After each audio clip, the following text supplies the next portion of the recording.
In this step, we will place landmarks on the 3D model of the skin that we generated. We must use at least 3 landmarks to proceed to the registration section.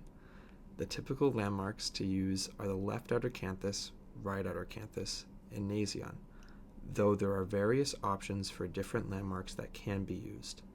In general, selected landmarks should be easily identified in both imaging and on the physical patient, with minimal deformation in both the imaging and during registration. To place each landmark, orient the 3D viewer in the top right of the screen so that the landmark you want to place is visible on the patient's 3D model.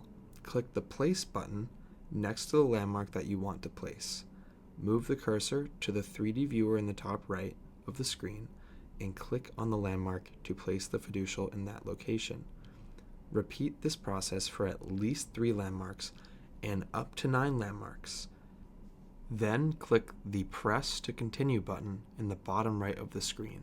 Remember that it is critical to touch these exact points later in the registration step.